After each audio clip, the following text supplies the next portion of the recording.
Assalamualaikum warahmatullahi wabarakatuh. Selamat datang di channel saya, Bribda Mulyadi.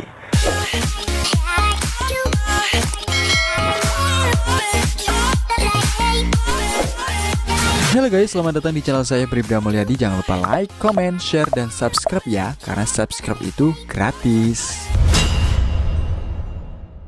Nah, untuk video kali ini kita akan membahas mengenai hal-hal yang banyak sekali diperbincangkan di mana-mana, khususnya di negara Indonesia, yaitu mengenai Undang-Undang Cipta Kerja atau Omnibus Law.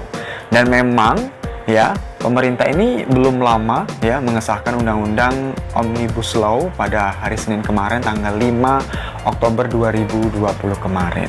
Dan keputusan itu teman-teman memang mengundang penolakan dari buruh, kemudian hingga mahasiswa. Dan imbasnya kemarin waktu hari Kamis, pas kebetulan tanggal 8 Oktober 2020 terjadi demo rusuh di berbagai tempat ya. Khususnya di wilayah Indonesia mereka melaksanakan demo serentak khususnya untuk mahasiswa.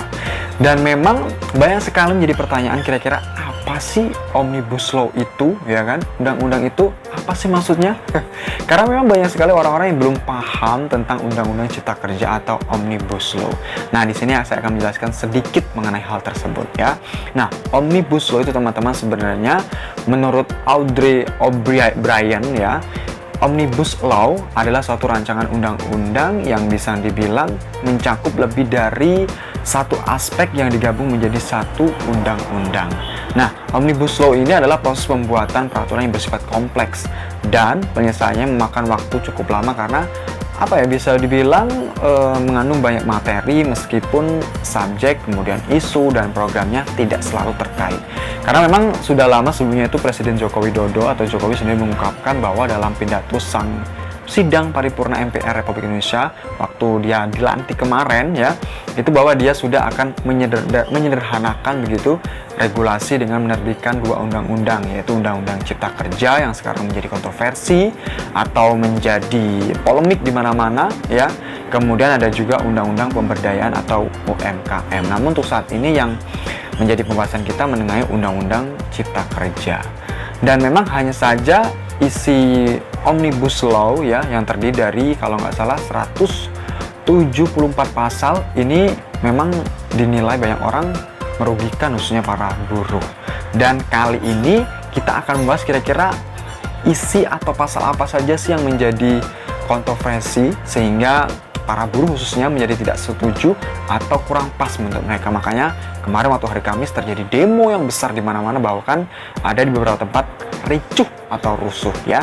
Nah, yang pertama itu teman-teman ada upah minimum penuh syarat. Maksudnya di sini adalah upah minimum di kabupaten atau kota atau UMK ini dibuat bersyarat dengan menerbitkan laju inflasi atau pertumbuhan ekonomi. Sementara upah minimum sektoral kabupaten atau kota dihapus dalam rancangan Undang-Undang Cipta Kerja atau sekarang yang kemarin sudah disahkan oleh anggota DPR.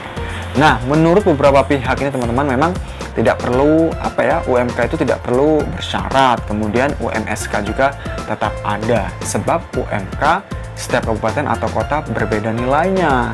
Dan menurutnya juga sih beberapa orang bahwa jika UMK di Indonesia disebut atau lebih mahal dari negara ASEAN. Maksudnya di sini teman-teman, jadi upah minimum penuh syarat ini adalah tergantung ekonomi Indonesia pada saat itu. Jadi pas ekonomi mengalami kenaikan maka upahnya pun besar.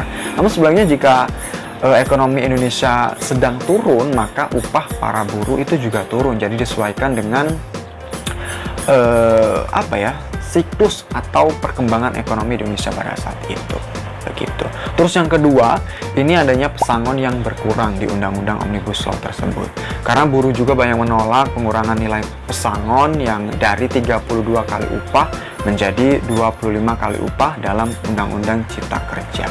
Dan di dalamnya juga itu kalau nggak salah dijelaskan bahwa 19 bulan dibayar pengusaha, kemudian dan 6 bulan itu dibayarkan oleh BPJS Ketenagakerjaan. Jadi nggak seperti dulu ya, jadi ada pembagian pesangonnya begitu. Kemudian yang ketiga yaitu kontrak kerja tanpa batas waktu.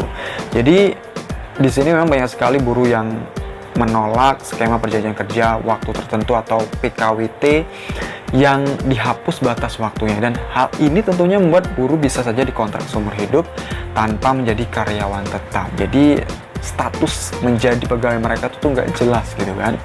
Jadi memang ini sangat memberatkan para buruh, makanya kemarin terjadi demo yang sangat besar.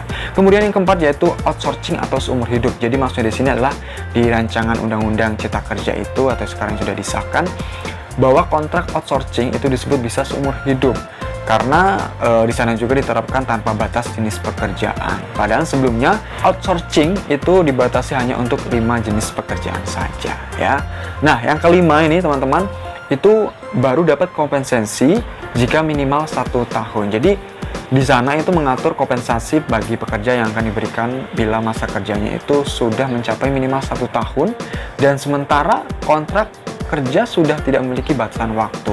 Makanya banyak sekali khawatir para buruh tersebut itu yang dikontrak di bawah 1 tahun dan otomatis tidak akan mendapatkan kompensasi kerja. Begitu, makanya itu para buruh kurang setuju bahwa kompensasi itu harus minimal 1 tahun. Jika diberhentikan kurang dari 1 tahun maka mereka tidak mendapatkan apa-apa, gitu ya.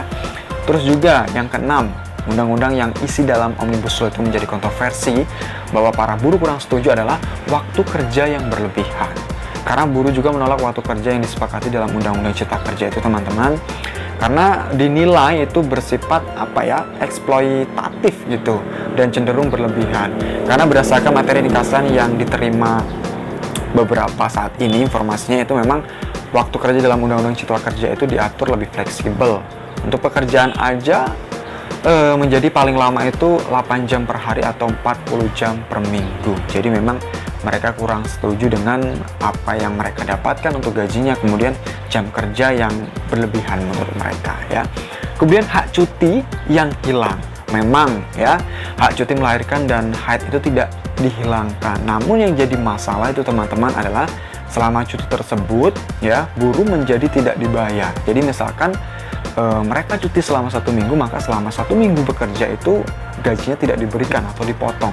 Tidak seperti sebelumnya teman-teman, bahwa kalau kita cuti atau izin seperti itu, khususnya untuk wanita hamil atau yang sedang berhalangan, itu mereka tetap dibayarkan sama halnya dengan mereka masuk setiap hari. Namun di Undang-Undang Cipta Kerja kali ini itu dipotong sesuai dengan cuti yang diberikan atau dijalani oleh para buruh. Makanya hal tersebut membuat para buruh tidak setuju dan mahasiswa melaksanakan demo besar-besaran serentak di seluruh Indonesia ya.